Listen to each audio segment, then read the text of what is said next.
देखिए आज हम लोग चर्चा करेंगे इलेक्ट्रोकार्डियोग्राफी के बारे में।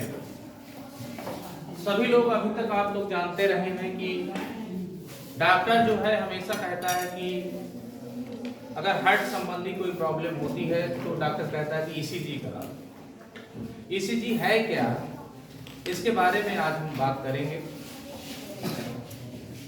पहली बात तो ईसीजी से समझने से पहले आपको कुछ चीजें जानना जरूरी है। पिछले क्लास में हम आपको बताए थे कि हार्ट के बारे में पूरी चर्चा की गई थी। हार्ट का जो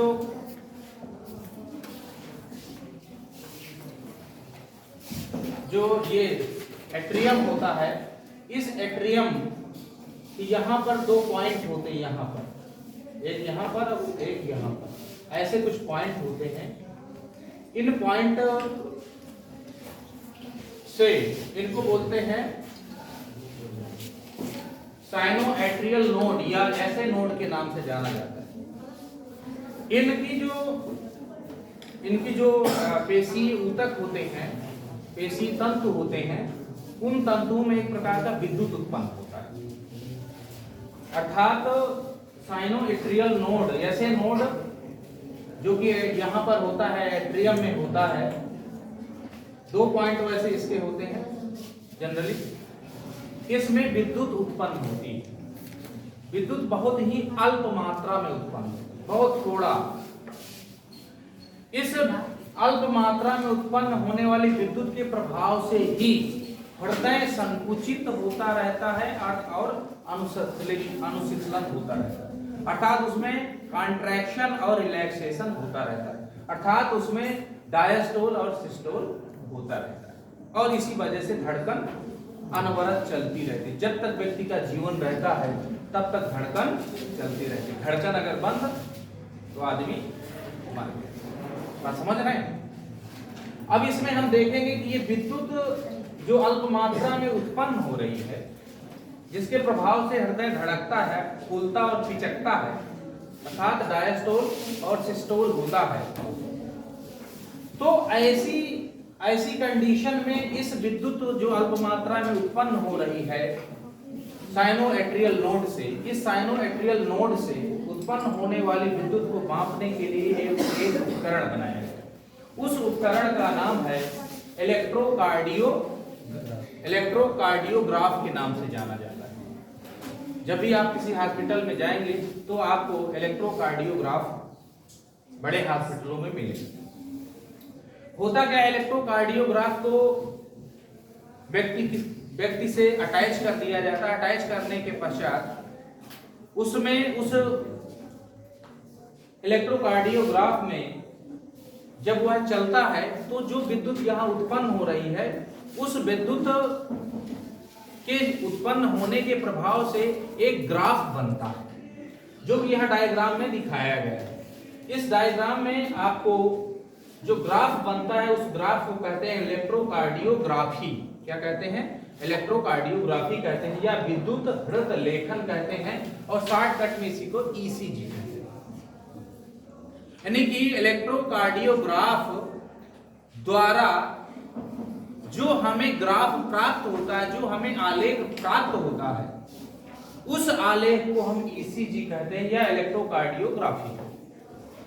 यहां पर इलेक्ट्रोकार्डियोग्राफी दिखाई गई। इस चीज को आप समझ लीजिए किस तरह से है। फिल्मों में भी देखने को मिलता है कि वो कोई आदमी, किसी का जो है एक्सीडेंट हो गया तो आपको देखने को आसानी से मिल जाएगा, हॉस्पिटल जो नहीं जा रहे हैं तो उसमें ये सारी चीजें दिखाते हैं।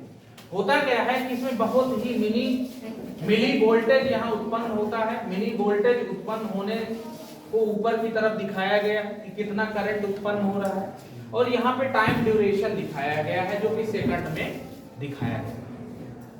इसमें होता क्या है कि जब जो इलेक्ट्रोकार्डियोग्राफ बनता है, इसमें 3 प्रकार की तरंगे, वेव्स, लहर उत्पन्न होती है। उन तरंगों में देखते हैं, तरंगों का नाम है पी तरंग, क्यू, आर, एस कॉम्प्लेक्स तरंग और टी तरंग। 3 प्रकार की तरंगे इसमें उत्पन्न होती है।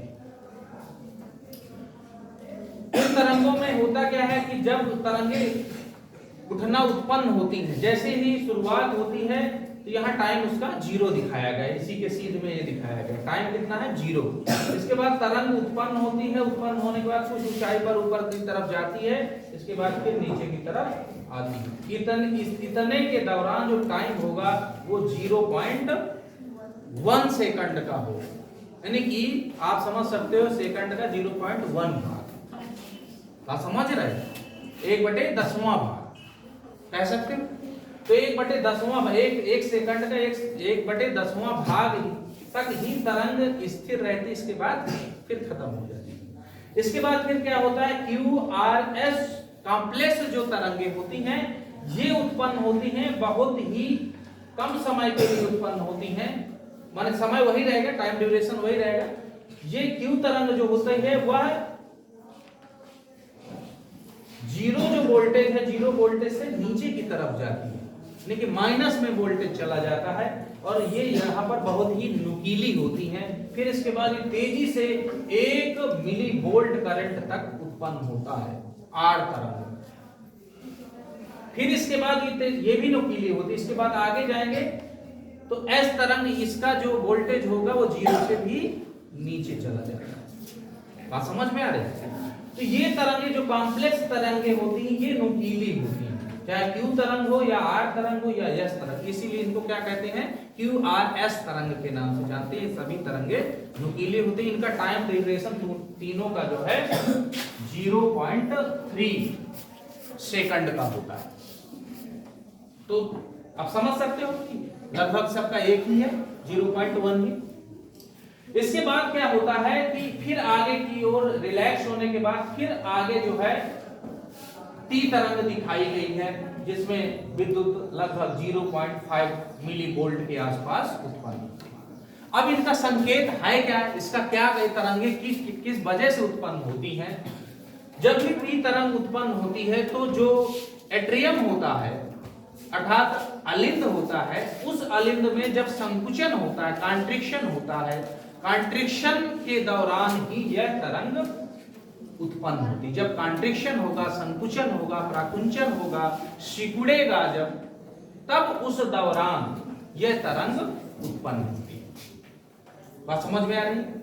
और उस दौरान की विद्युत धारा को मापती है। इसके बाद जो है ये QRS जो तरंग है, यह जो निलय होता है, वेंट्रिकल होता है, उस वेंट्रिकल के कॉन्ट्रैक्शन अर्थात संकुचन, प्राकुंचन या सिकुड़ने को प्रदर्शित करती है।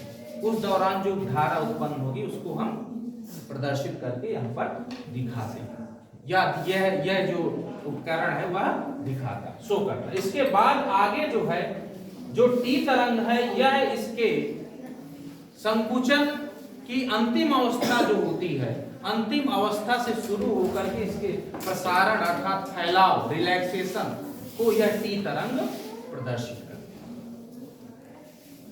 तो टी तरंग इस तरह से सबका अपना अपना काम होता है। उस दौरान जो विद्युत धारा उत्पन्न होती है उसी को इसमें मापा जाता है। अब होता क्या है कि किसी व्यक्ति विशेष पर डिपेंड करता है, किसी का कम ज्यादा भी हो सकता है तरंग, किसी का सिकुड़ना ज्यादा होगा, रिलैक्सेशन कम हो, कई चीजें तो हो सकती है, तो परिस्थिति के अनुसार बदलता रहता है। लेकिन होता क्या है कि अगर ये कभी किसी कंडीशन से, अगर ये आप देखते हो कभी किसी कंडीशन से ऐसे ऐसे अगर उठ रहा है ऐसे, और कभी फ्लैट लाइन हो जाता है ऐसे, तो फिर आदमी की मृत्यु हो जाती है। ऐसा आपको हॉस्पिटलों में भी देखने को मिलेगा।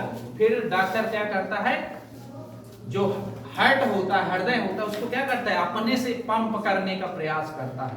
कभी आप देखे हो, पंप करने का प्रयास करता है, फिर से पकड़ ले, फिर से जो रिदम है वो फिर से शुरू हो जाता है। तो कभी कभी तो क्या होता है, आदमी झटके के साथ, कभी कभी आप देखते हो मूवियों में भी दिखाया जाता है कि झटके के साथ कभी कभी फिर चलने लगता है, फिर आगे ये चलने लगता है, इस तरह से फिर चलना शुरू होता है। तो इसका मतलब रिदम, धड़कन फिर शुरू हो जाती है कभी कभी।